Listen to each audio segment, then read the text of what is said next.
ॐ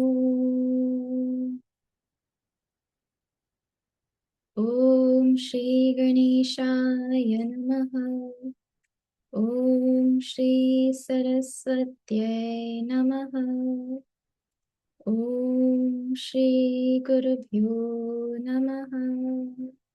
समस्तजनकल्याणे निरतं करुणामयं नमामि चिन्मयं देवं सद्गुरुं ब्रह्मविद्वरम् सद्गुरुं ब्रह्मविद्वरम्. Hariom everybody, we will get started with our Balkan Mangalacharan at the very beginning of Ramcharitmanas. You can find the page in your books.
Gurnath Maharaj ki jai.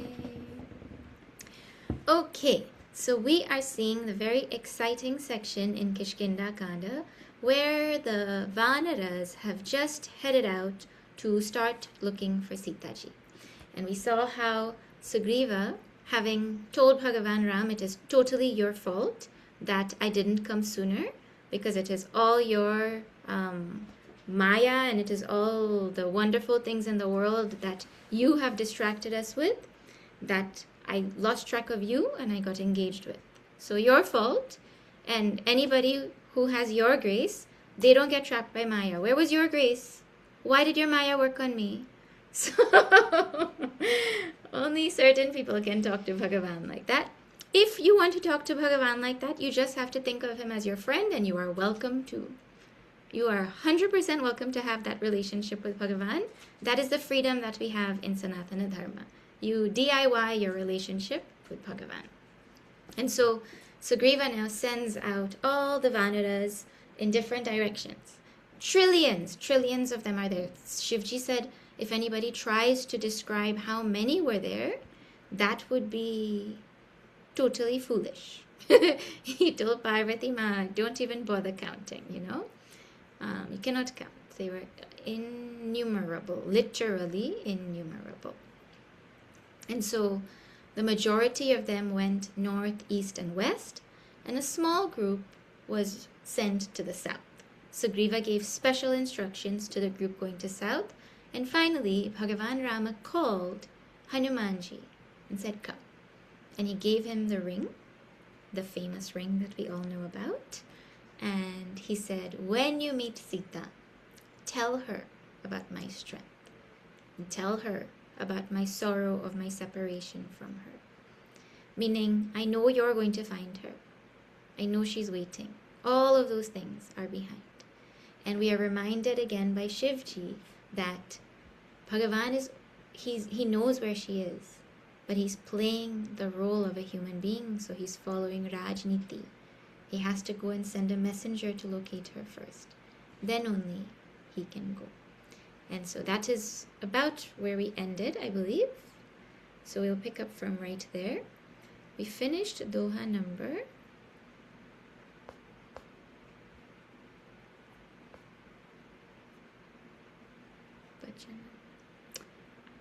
I think we finished number 23, correct?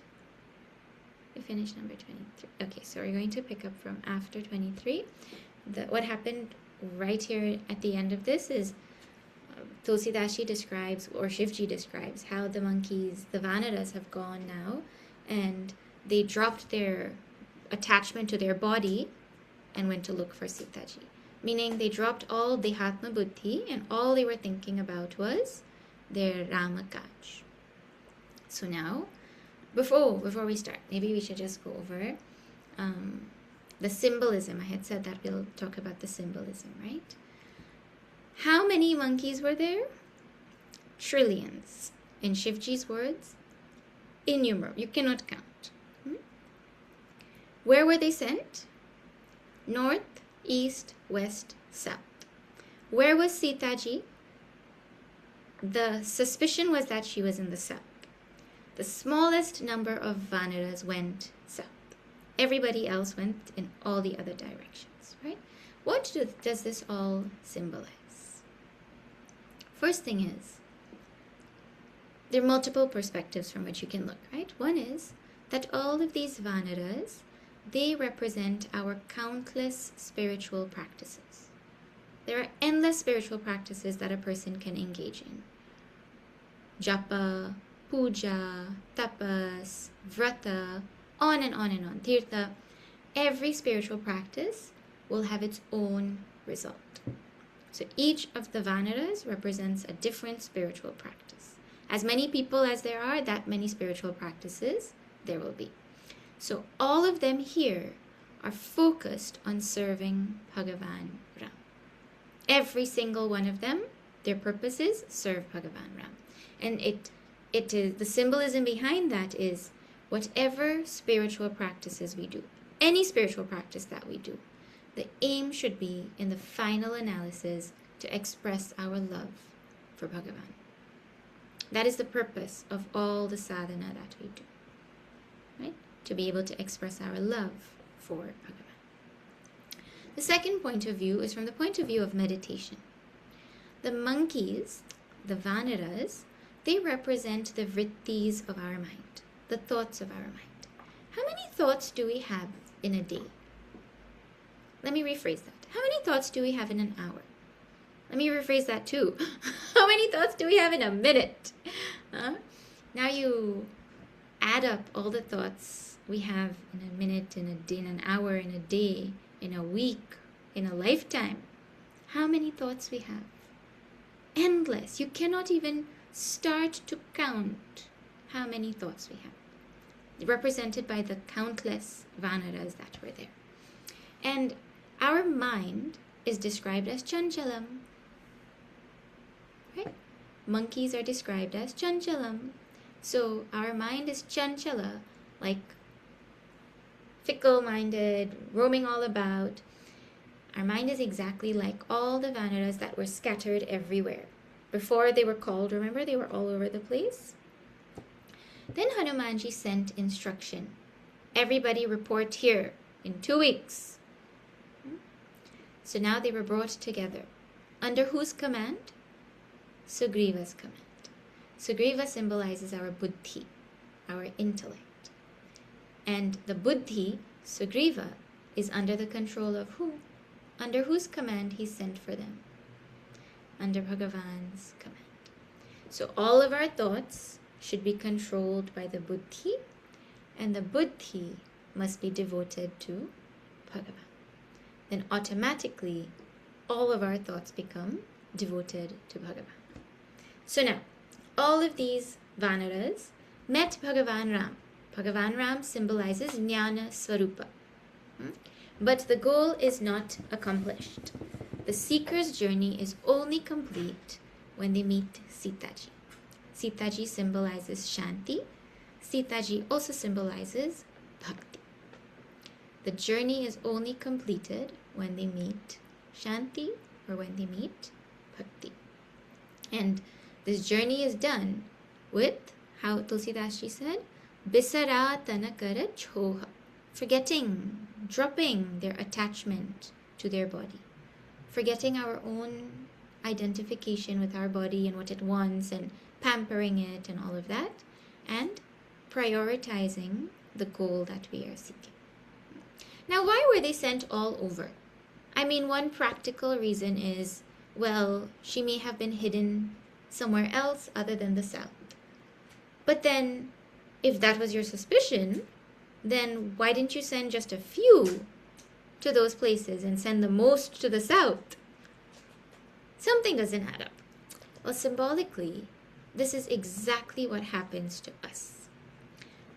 They went in all directions, knowing Sitaji was in the south. Correct?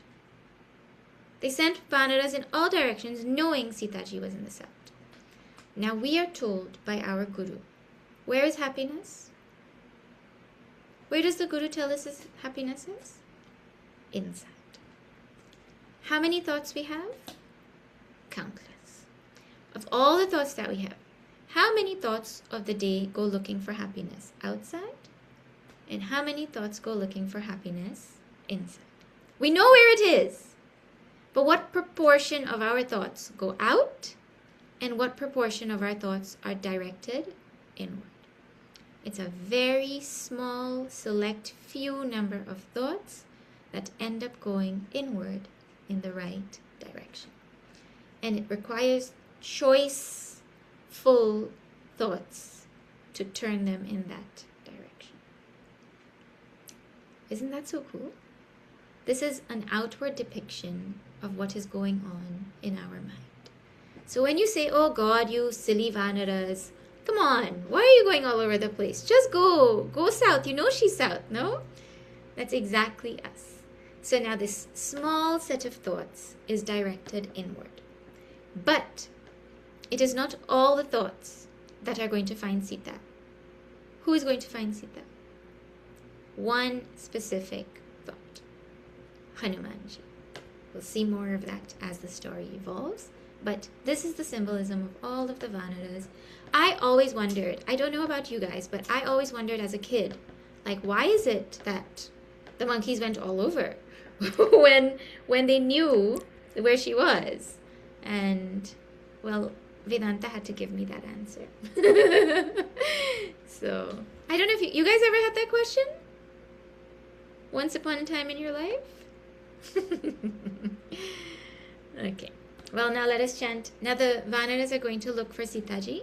Let us see what their search looks like. This is Sita and Vaishanam. It's a very famous section of Ramcharitmanas. It's also very famous because it's very dramatic. And people like drama, So when you have to put on a section of Ramayana, who is going to say, okay, let's do the reveries of Sri Rama. He's sitting there with Lakshmana. He's talking softly. Who will come and watch that? Who wants to be Rama? Nobody. Who wants to be Lakshmana? Sitting there doing nothing? Nobody. Who wants to be the monkeys? Me. Ooh, we want drama in life. That's what people come for. That's what they look for. So these sections are very famous. And they also form an integral part of the actual storyline. Right? So we'll chant now. This is after number 23.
Katahu hoi nisichara se bheta. Now, the Vanaras are going around and looking for Sitaji.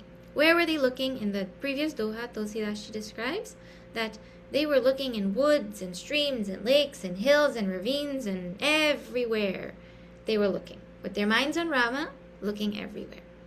So now, anytime they ended up meeting a Rakshasa, what did they do? Prana lehi eka chapeta.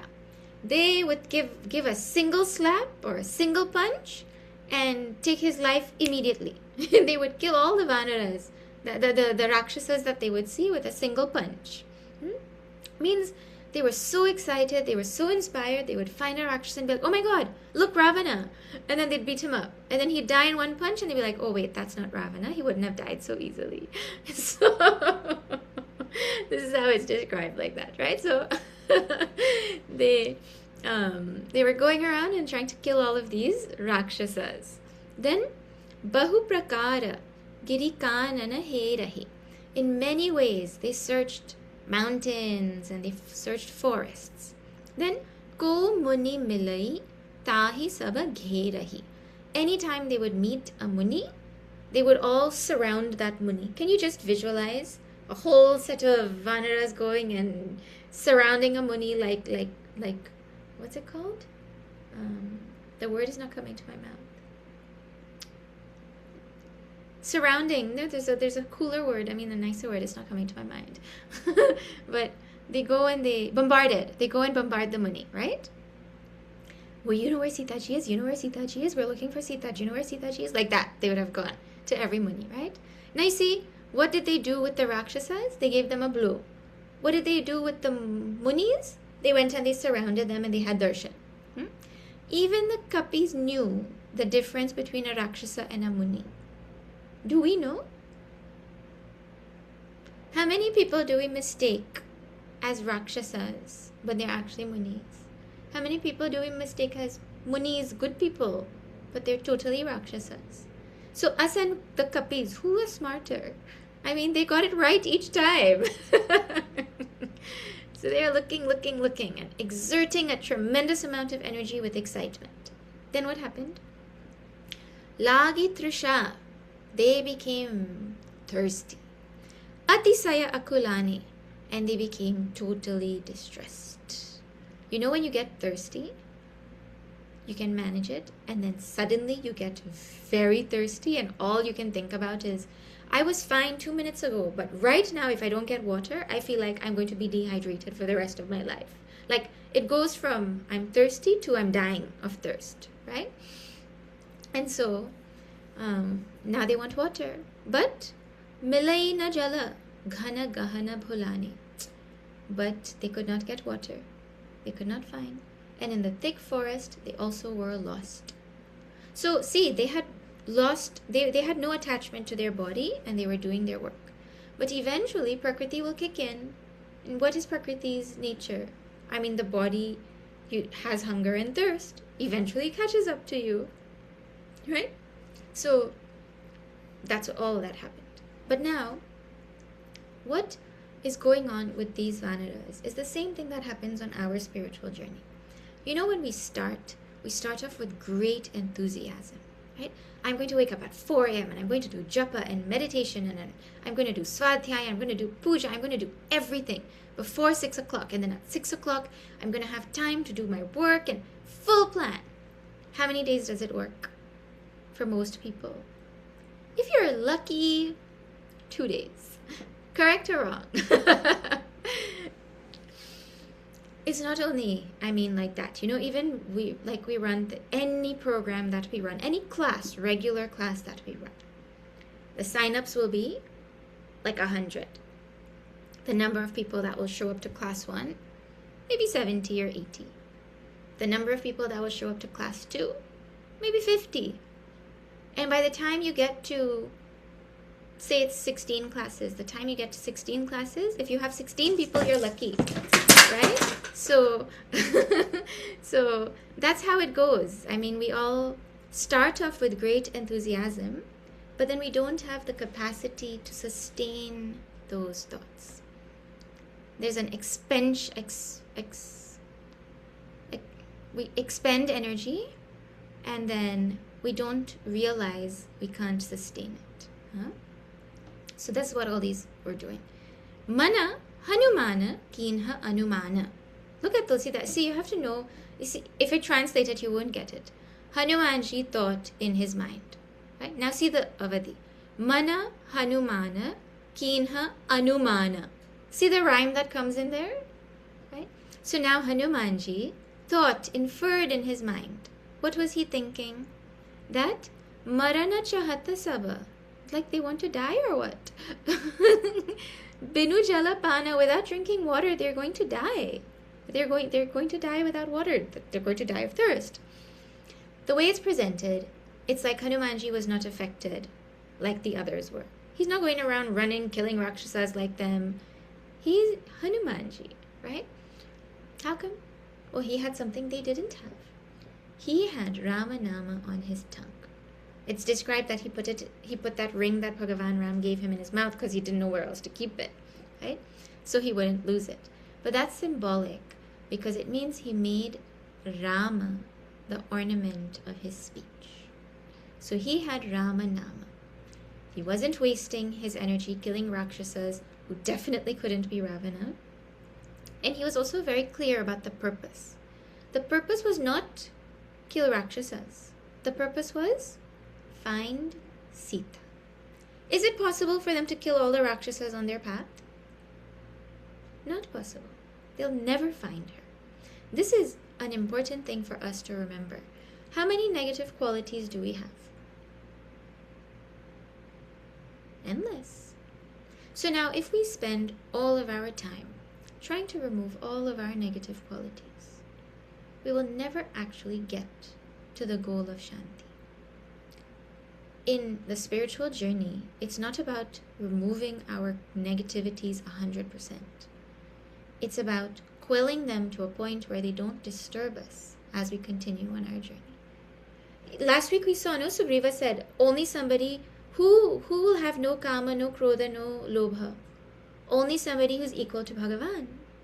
That's the only person who won't have, right? So if I think that I'm going to try and remove all my greed, remove all my jealousy, remove all my desire, and then only I'll be fit for meditation, it'll never happen. So we have to remember that our ego shouldn't be like, well, I'm trying to become perfect. We have to remember, what is my goal? And I have to deal with the negativities to a point where they stop troubling me and I can continue my search for my goal. You cannot, if you're being beaten by Rakshasas left, right, and center, you can't walk also, right? But here it's saying they went looking for them and then they would purposely go and find them, right? If they're not troubling you, keep going on your path. When they come, you deal with them like that. So Hanumanji knew his purpose clearly. So what did he do?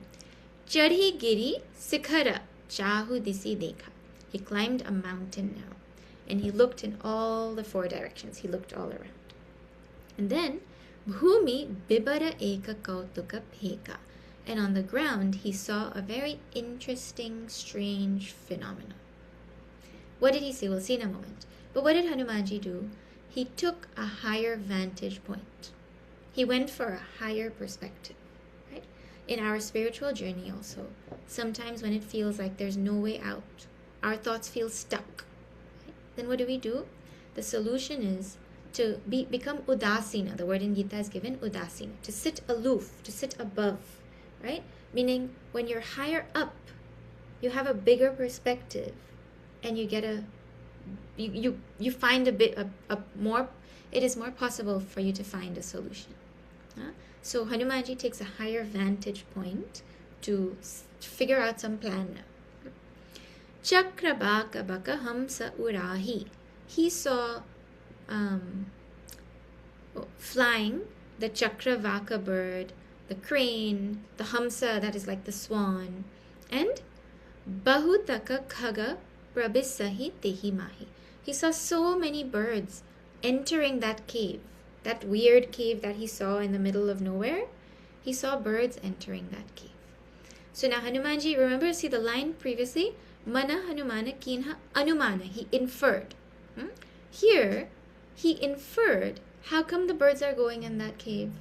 It means that there must be some source of food or water in there. Why else will they be going into a cave, right?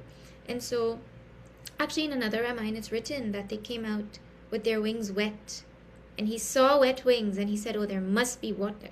There's water in there, right? And so, Giri te uttari pavana sutta ava. So now Hanumanji got down from the mountain and he came back to the Vanaras. Saba kahule soi bibara dekhava. And he took everybody now to that cave and he showed it to them. He said, look, there's this cave here. It's going to have water. What did they do? Aage kai Hanumanta hi linha. They went and they put Hanumanji in front. All this time, where were they? They were going and fighting Rakshasas and walking like big bosses and powerful people. And now, to enter a dark cave, Hanumanji, come in front. And then, Paithe bibara bilambuna kinha. And then they entered without any delay. You have to visualize what is going on there, right? And imagine the emotions of these Vanaras and how they're reacting based on Tulsidasji's presentation. Now, in these two lines in this chaupai. In one line, Hanumanji is called Pavanasuta. And in the second line, he's called Hanumanta. He's called Pavanasuta, he's called Hanuman, right? Pavanasuta means son of the wind. Literally, that's what it means. Now, when the wind is behind us, like when you're in a plane and then the wind is behind you, that is called a tailwind, right? And they say the tailwind is favorable because it pushes the plane and then it reaches faster.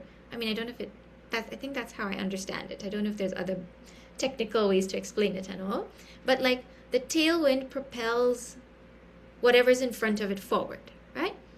When Hanumanji is described as Pavanasuta, it's like he's the wind behind them that is propelling them forward with the little extra energy that they need to get to their destination. So when he's Pavanasuta, he's behind because the wind behind is favorable, right? Then they needed him to be the one to face the danger. Now Hanuman comes, right? Who is Hanuman? The one who went and faced the Vajra of Indra and got the name Hanuman at that time. Right? So the one who has to face danger and face the unknown and face challenges, then Tulsidashi puts the name Hanuman. Now tell me that the translation can do that for us. So Mahatmas sit and they're like, well, why will Tulsidashi choose this name here and this name here? And look what beautiful things they come up with for us to think about. So now, the cave, you imagine the cave would have been dark to enter. That's what a cave is, right? It's a dark thing. So now Hanumanji goes in. You can imagine what it looks like. They must have all been scared. Maybe they're like holding onto each other's tails or like putting their hands on each other and walking in like a train and like what they must be saying if they're whispering. Anyways, Hanumanji leads the way and they enter. Then something strange happens. Dikha jai upabana bara sarabigasita bahukanja. As they went in further, the darkness of the cave went away. And what they ended up seeing was a beautiful garden with a beautiful lake on which endless lotuses were blossoming. It's a cave. A cave sounds dreary and dark. How is this place being described so beautifully? Mandira eka ruchirataha baiti nari tapapunja. And over there, there was one mandir also. The word mandira means mandir, but it also means palace. So it could be either a palace was there or a mandir was there. Either way it was beautiful, right? And over there, a woman was sitting who was the incarnation of tapas. She was tapas itself. That's what it looked like. Tapas was sitting there as a woman. Who is this woman? You all have met her before? I mean, you know of her? Not met her in real life. Her story is not commonly told because it's not dramatic enough. So it gets skipped. But see how beautiful this story is now. Let's chant after number 24.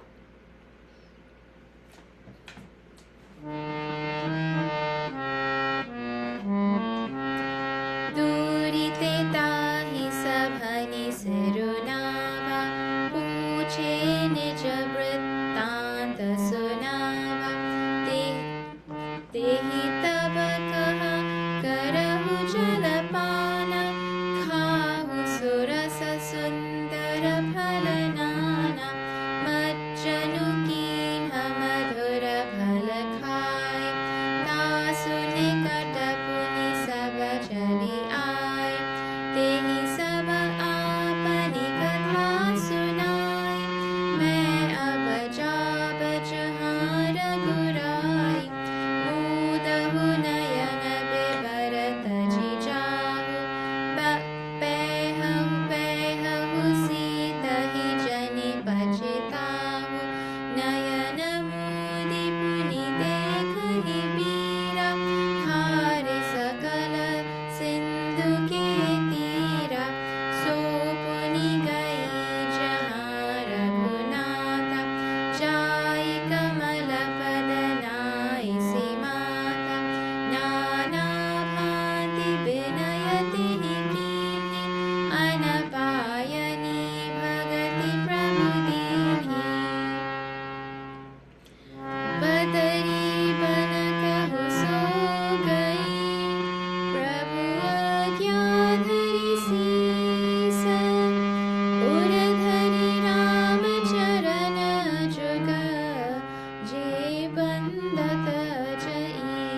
Tahi sabhani sirunava.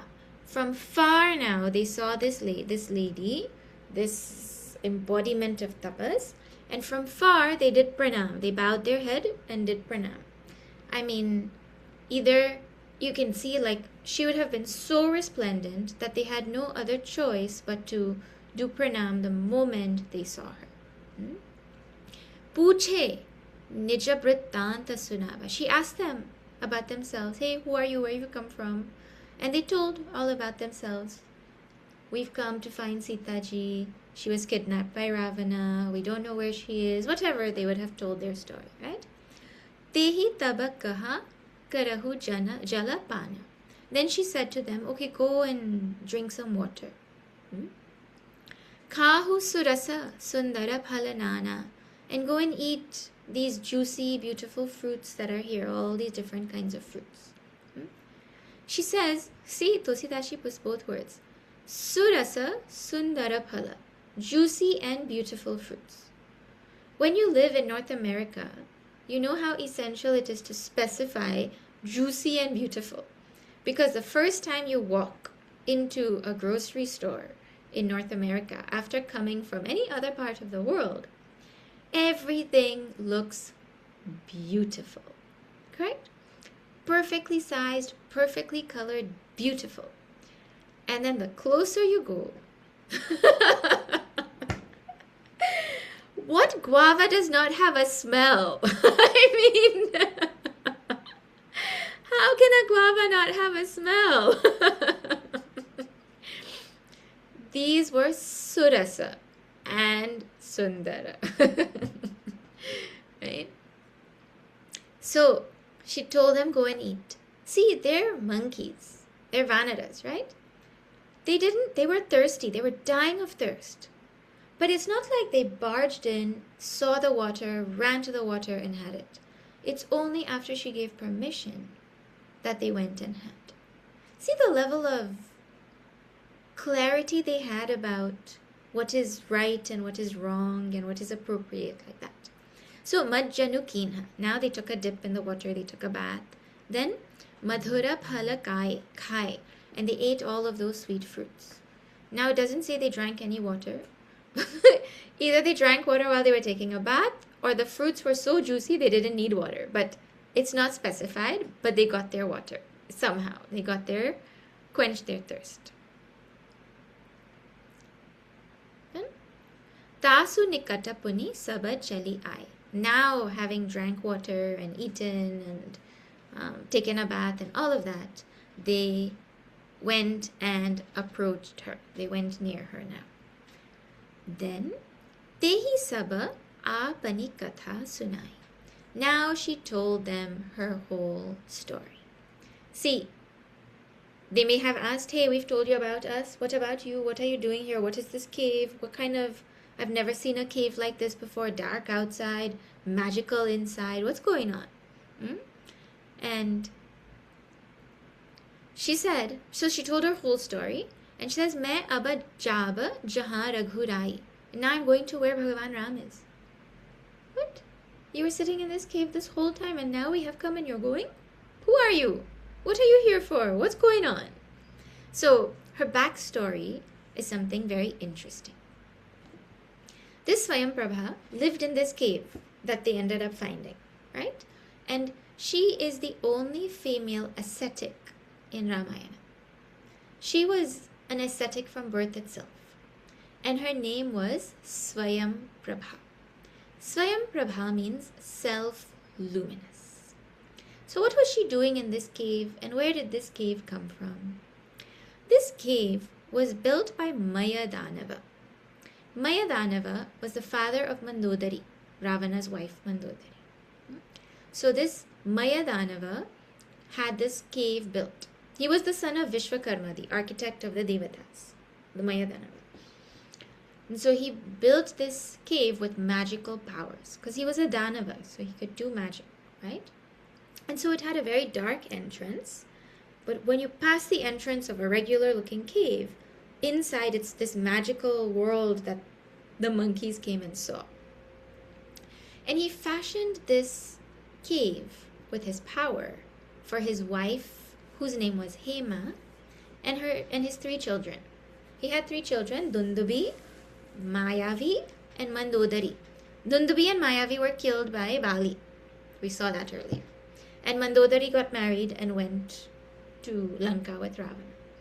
So it was just this Mayadanava and Hema who were living in this cave. Where does Swayamprabha fit here? We haven't yet heard her name. Swayamprabha was the handmaid of Hema. Oh, no, sorry. Swayamprabha was not her handmaid. Swayamprabha was a friend of Hema. Swayamprabha was friends with Hema. She was the handmaid of an Apsara called Rambha. Just follow the story. It's actually simple to follow. It sounds like a lot of names, but it's not hard to follow. Swayamprabha was the handmaid of Apsara called Rambha. There was a Rakshasa, a Danava, called Nalakuvara, who was in love with Rambha. His name doesn't matter. It's insignificant. Right? If there's too many names, an Asura wanted to marry Rambha. Right? But the problem was, Indra, Devata, was in love with Rambha. And so he wanted Rambha. So now what happened? This Swayamprabha, who was the handmaid of Rambha, facilitated the meeting of Rambha and this Asura. And brought her to this cave to meet this Asura. That's where they ended up meeting. That's how Swayamprabha met Hema over there. Well, Indra realized Rambha is missing. Where is she going? And he went to find her. And he goes and he sees them in this cave. And he takes Rambha back and he gives a shrap to Swayamprabha. The shrap is that you are going to live alone now for your whole life. You cannot live with anybody. She's already an ascetic. That was like a blessing for her. I get to be alone. That's awesome, right? And so he gave her that shrap. But he also said that one day the Vanaras of Bhagavan will come looking for Sitaji. You do seva for them, and then the curse will be broken because your life's purpose will be fulfilled. So she was waiting very patiently over there. Indra also killed that Mayadanava. Hema became a widow. And she was living in that cave. And then she told Swayamprabha, you just stay in this cave. Right? So she gave the cave to Swayamprabha. And that's how Swayamprabha came to be there. And so Swayamprabha is waiting in this cave since years and years and years for the Vanaras to come. Years and years. She cannot go to Rama because she cannot leave the cave. She's stuck there alone. So when they came, she knew who they were. She knew very well who they were. But she still asked. She knew who they were and she still asked. Okay. So now, this is Swayamprabha's story. This is how glorious she was. Now what did she do? How did she do seva for them? She said, Moodahu nayana bibara taji jahu. She says, you close your eyes and you give up this cave and you go out of here. Then, pai hahu sitahi jani pachetahu. You will find Sitaji. Don't worry. Okay. Means this is how she served. If she wasn't in the cave and they came in, they would have had water to drink. They would have had food to eat. So her telling them to eat and drink was not really any special seva because they would have done that without her also. The way she served is she said, don't worry, close your eyes and you will leave this cave and you will find Sita. She's telling them they will find Sita. They closed their eyes. Nayana Mudi Puni Dekahi Bira Thare Sakala Sindhu Ke Tira. They closed their eyes, these great heroes, and then by the time they opened it, they realized that they were standing by the shore of the ocean. They were magically transported out of the cave to the southern shore of Bharat. Where were they sent? Southward. They hadn't reached. They got lost. They went into a cave, and she sent them to the southern shore of Bharat. Like a miracle. And you know when people hear this, they're like, oh, all this like gibberish. But we shouldn't doubt the power of tapas. because tapas is you cannot even fathom. It's called mantra shakti. Like there's a power that comes from mantras. There's a power that comes from tapas, right? And so she transported them. Now the interesting thing is, what were they trying to do? They were trying to find Sita. When you're trying to find anything, are you supposed to close your eyes or open your eyes to look for it? You're supposed to open your eyes to find. But she made them close their eyes. But who are they finding? They're finding Sitaji. Shanti Sita. They're finding Sitaji, who represents Shanti.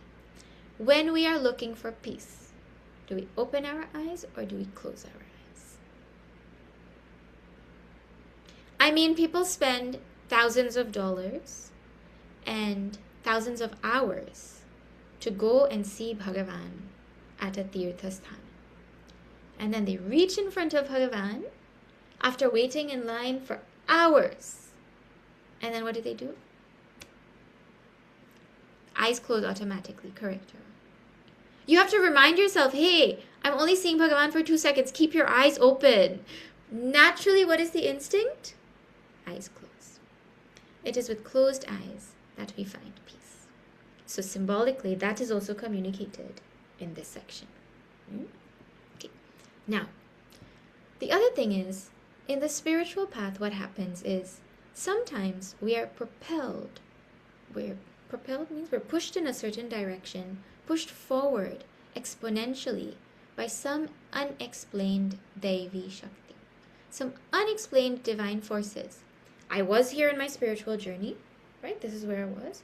And suddenly, without me knowing what I did or how, one day I realized I made a jump. Like, my perspective on life is different. My vairagya is different. My love for Bhagavan is different. Sudden jump. That's Swayam Prabha pushing them, transporting them to the southern shore in the spiritual journey. Then her story is going to finish now first. Before we see what happens to them, the monkeys, her story finishes. So puni gai jahan Raghunatha. Now she went where Bhagavan Rama was. Means she was so powerful she could transport herself also. Right? Jai kamala pada naisi matha. And she went and she bowed down her head at Bhagavan's lotus feet. Nana bhanti binayatehi kinhi. In many ways, she supplicated him.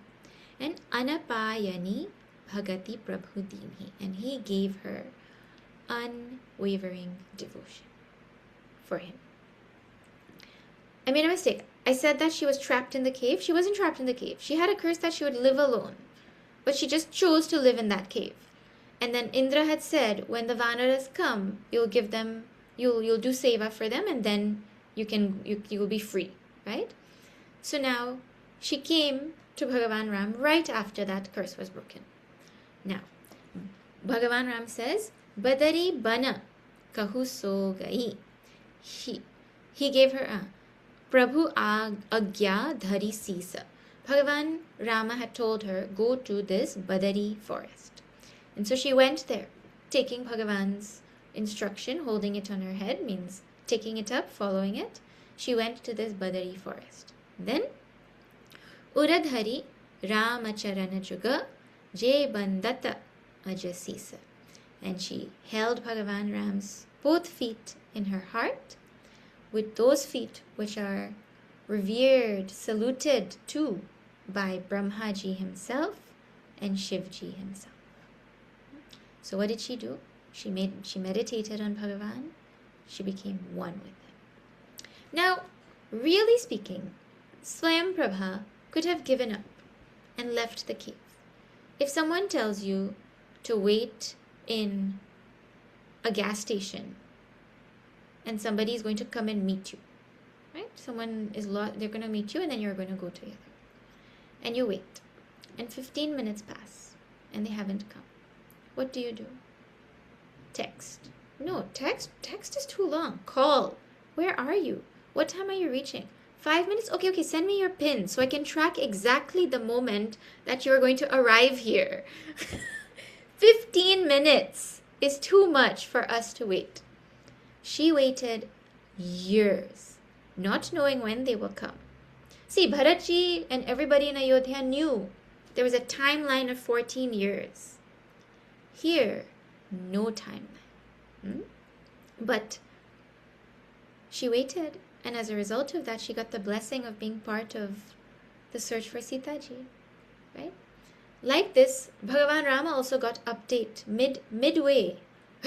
Sitaji is not back yet, Hanumanji is not back yet, but he knows that they've met Swayam Prabha and she sent them to the southern shores. They're close to the destination. Right? So the master always knows what the sevaks are doing. They will have no idea that she went and updated them. They must be thinking, oh God, he won't know where we are. He knows everything. He always knows everything. Right? Now, who else in Ramayana had patience with no news about when Bhagavan is going to come? One more character we saw. It's so terrible to call them characters, right? One more Bhakta we saw. Who was that? Shabarima. Remember? She was told Rama's coming. And she waited and she waited and she waited. So Shabarima and Swayam Prabha. Two characters who waited for Rama with an undefined timeline. Means not for Rama. One waited for Rama, one waited for Ramaduta. How both of them were women.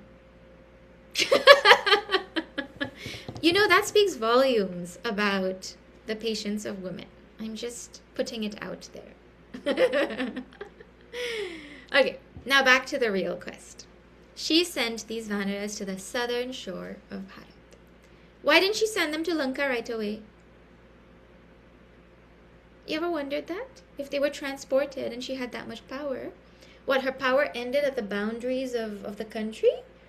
She didn't have immigration rights to send them across to Lanka, or her power wasn't enough to cross the ocean? Like what? Why? So you all can think so many reasons will be there. One is, can you imagine this whole group of Vanaras suddenly showing up in Lanka?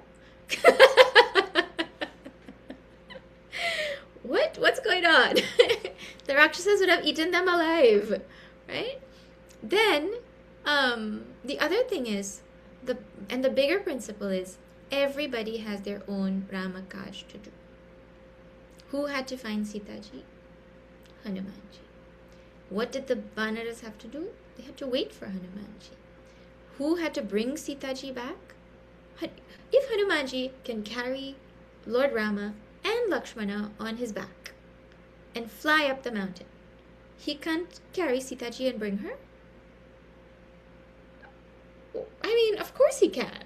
He brought a whole mountain. I mean, why can't he carry Sitaji? But it wasn't his dharma. It wasn't his kaja. So we should know what is our duty and have the humility to stick to it. Have the integrity to say, okay, I know this is my duty, this is my contribution, like that, right? We do that much. Okay. Now, this Swayam Prabha story has deep Vedantic symbolism. You all know the mantra Asatoma Satkamaya Tamasoma Jyotirgamaya Mrityorma Amritam Gamaya. Lead me from Asat to Sat. Means lead me from untruth to truth. Where did Swayam Prabha lead them? From the cave to the southern shore of Bharat. That cave was a magical, illusionary cave. Remember? It was created by magic, by this Danav. And so, when she left and all the Vanaras were transported out of there, that cave also disappeared. And it had served its purpose. It also disappeared. So she led them from an unreal cave, fashioned by Mayadanava, to a real southern shore. Then from darkness to light. I mean, a cave symbolizes that which is dark. They were also, there was bright in there, but they didn't know anything about it. They were in darkness about where they were, about what they were doing there, about where the cave came from, all of that. There's darkness, no knowledge around that, right? Where did she send them? To light. Now they know where they are, at the southern shore, they're very clear now, right? So they came out of the cave, out of the darkness of the cave. Then from mrityu to amritam, from death to immortality.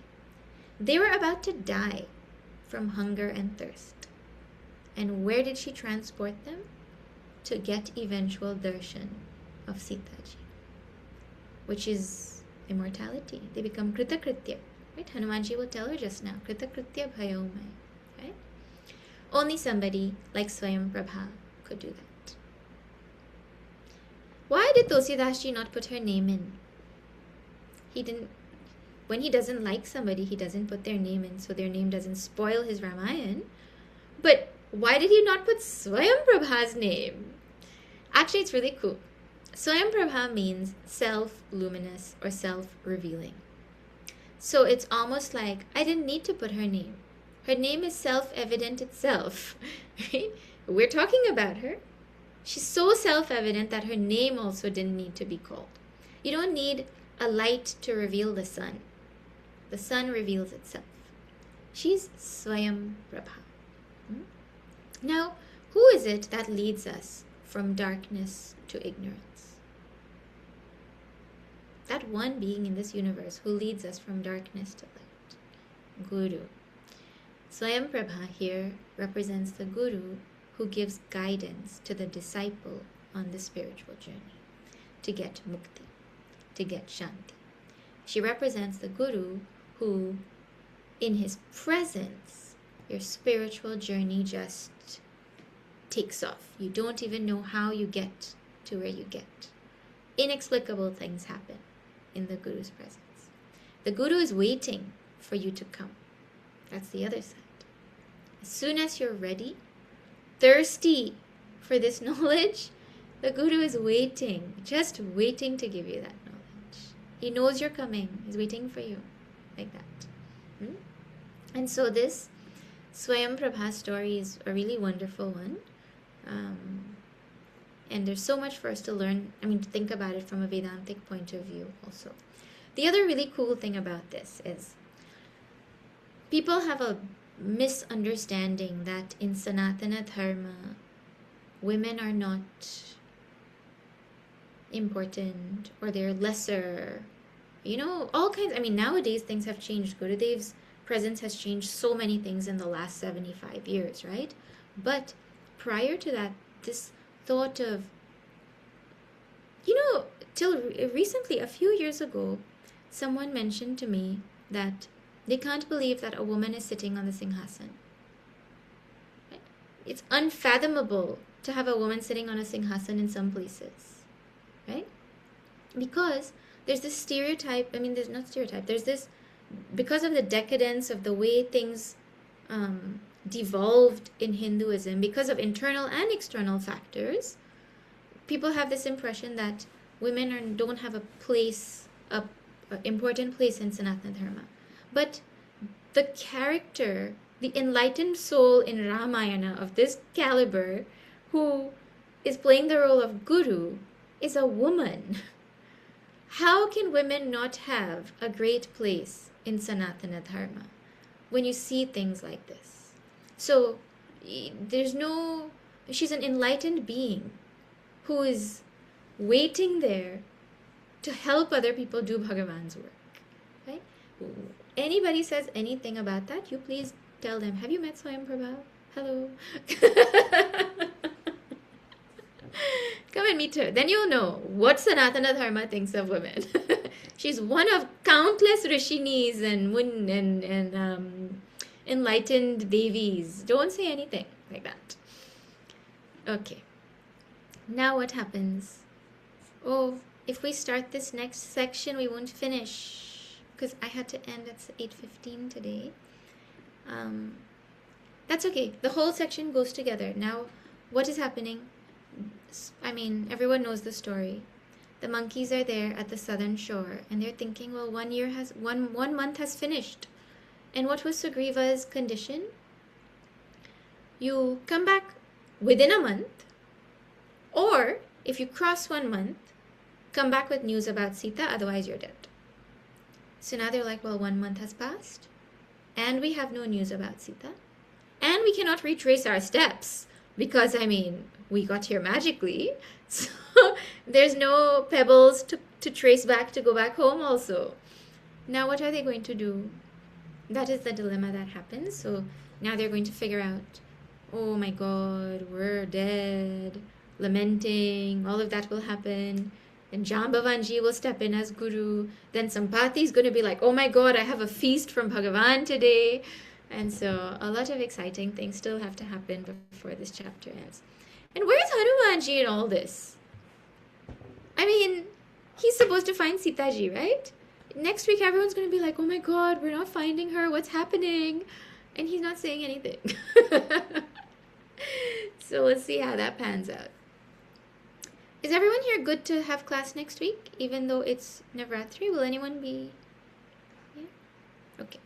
If you will be at Mandir, you can catch up later then, right? We'll have class next Wednesday, and then you can catch up with the recording. If you miss it, it'll be on Facebook for a few weeks, and it'll be on YouTube also.